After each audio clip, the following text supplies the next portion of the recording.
Buenas tardes. Con el vídeo de hoy os voy a explicar lo que en la clase anterior quedó pendiente.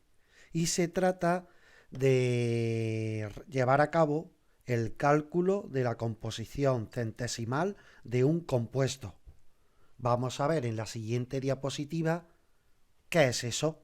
Pues la definición podría ser algo tal que así.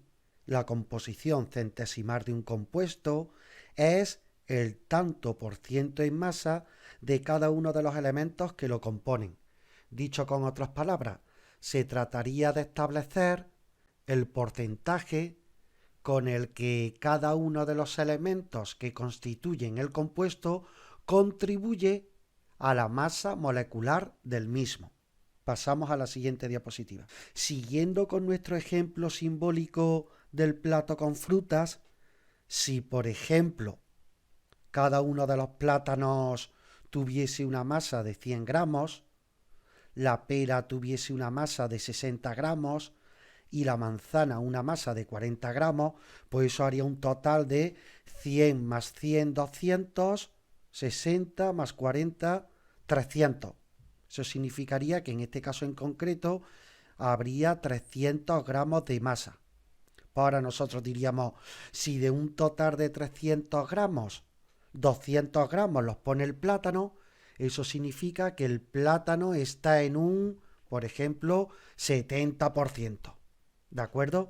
Si la pera contribuye con 60 gramos a la masa total de frutas que hay en el plato y que son 300, pues eso significa que la pera contribuye en un tantos por ciento, el que sea. Es decir, la composición centesimal o la composición porcentual en masa de la pera en este plato de frutas sería un 25%, por ejemplo. ¿De acuerdo? Pues de eso trata lo que vamos a hacer en este apartado de la unidad. Vamos a ver a continuación cómo se lleva a cabo el proceso para calcular la composición centesimal de un compuesto en concreto. Y vamos a tomar como primer ejemplo el dióxido de carbono, el CO2. Entonces, este proceso tiene dos pasos. En el primer paso vamos a calcular la masa molecular y en el segundo paso vamos a hacer los cálculos necesarios para calcular la composición centesimal propiamente dicha. Muy bien, en este caso en concreto, si nos ponemos a calcular la masa molecular del dióxido de carbono, esto sería, a fin de cuentas, repasar lo que vimos en uno de los vídeos de la clase del día anterior, pues teniendo en cuenta que la masa del carbono es 12 y que la masa del oxígeno es 16, la operación que tenemos que realizar es 12, porque solo hay un átomo de carbono, más 2, porque hay dos átomos de CO2, por 16, que es lo que pesa cada uno. Y eso nos da un total de 44. Muy bien, pues ahora que conocemos la masa molecular de este compuesto, calcularíamos su composición centesimal. Y eso lo podemos hacer de dos formas, con una regla de 3 o aplicando una fórmula. Y os voy a explicar las dos maneras. En este primer ejemplo explicaremos aquella forma en la que utilizamos una regla de 3 y en el siguiente ejemplo explicaremos la forma que utiliza la aplicación de una fórmula. Pues para calcular el porcentaje de carbono que tiene el dióxido de carbono, la regla de 3 que nosotros planteamos sería: si la molécula pesa 44 UMAS, ¿vale? Y eso supone el total de su peso, y eso es el 100%, entonces todo lo que pone el carbono, que en este caso son 12 unidades, será X, ¿vale? Repito, si todo el peso molecular del compuesto representa el 100%, la cantidad de UMAS que ponga el elemento en cuestión, en este caso el carbono, será X. Es una proporcionalidad directa porque mientras más UMAS pone un elemento, mayor será su porcentaje, y por tanto despejamos la X multiplicando en cruz. Sería 12 por 100 y todo ello dividido por el número que está en la diagonal de la X, dividido por 44, lo que nos da un 27,3% de carbono en el dióxido de carbono, ¿vale? Vamos a calcular ahora el porcentaje en masa, la composición centesimal del oxígeno. Pues nosotros diríamos, si 44 UMAS son el 100%, entonces las 32 UMAS que pone el oxígeno serán X. Y para calcular esa X multiplicamos en cruz 32 por 100 dividido 44, que nos sale 72,7. Si los cálculos están bien realizados, la suma de estas dos cantidades debe dar 100 clavados, o en su caso 99,99 o 100,01, ¿vale? En resumidas cuentas, nosotros, llegados a este punto, estamos en condiciones de afirmar que el carbono contribuye en un 27,3% a la masa del dióxido de carbono y el oxígeno lo hace en un 72,7% a la masa de este compuesto. Muy bien.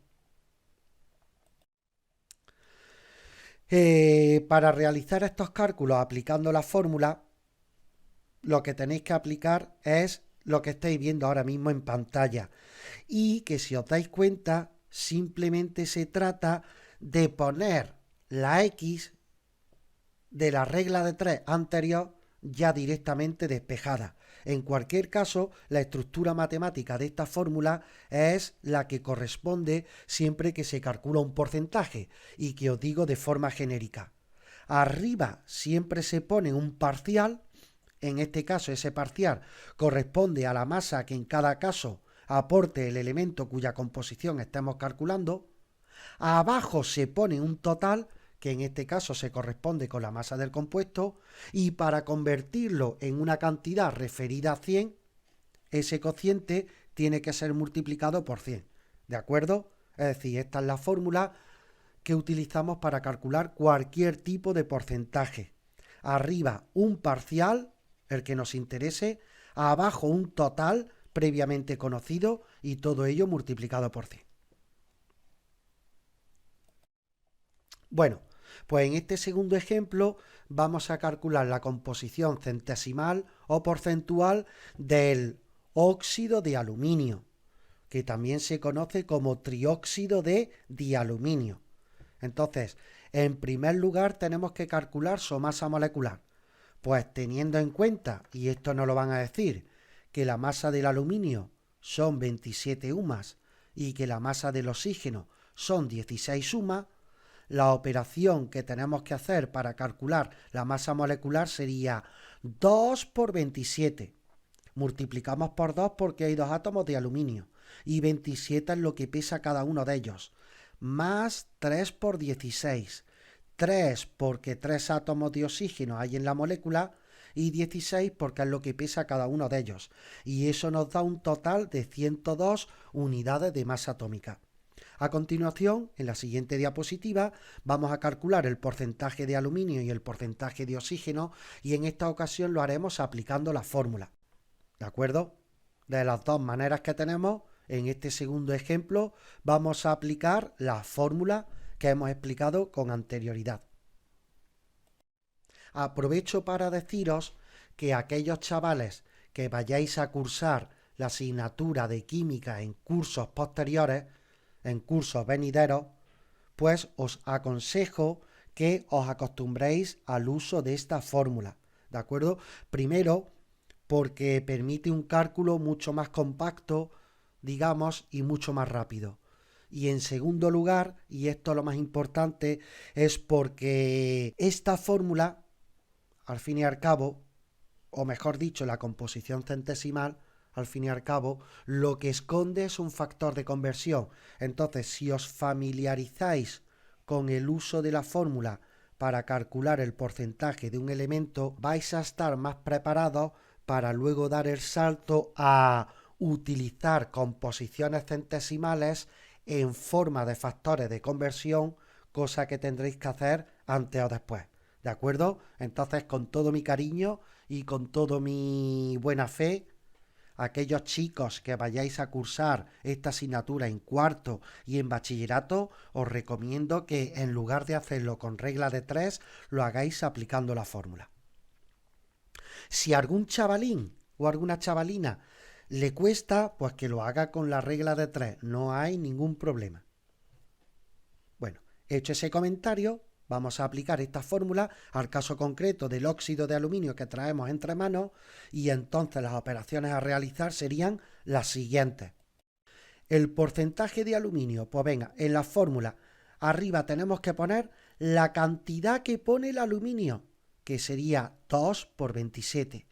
Abajo tenemos que poner la masa total del compuesto, 102, y eso lo multiplicamos por 100, lo que nos lleva a tener 54 dividido entre 102 multiplicado entre 100, y eso nos da un 52,9%. Es decir, el aluminio aporta un 52,9% al total del peso de esta molécula. En el caso del oxígeno, la operación sería: arriba de la fracción ponemos la cantidad que aportan los 3 oxígenos que tenemos. Abajo ponemos la cantidad total que pesa la molécula y ello lo multiplicamos por 100. En definitiva, lo que tenemos es 48 dividido entre 102 multiplicado por 100, y eso nos da un 47,1%.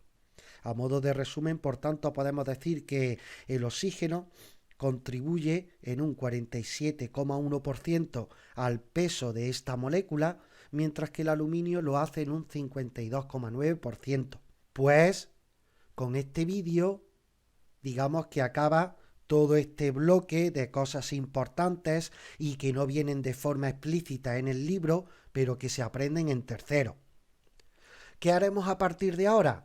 Pues os pondré una ficha con ejercicios para que podáis practicar todas estas cosas, eso en primer lugar, y en segundo lugar pasaremos a explicar el concepto de mol, y después de explicar el concepto de mol ya podremos hacer los típicos problemas que se hacen en tercero relacionados con el concepto de mol, y posteriormente otros igual de importantes que son los de cálculos estequiométricos. Muy bien, pues eso es todo. Aquí me despido. Que tengáis una buena tarde. Chao.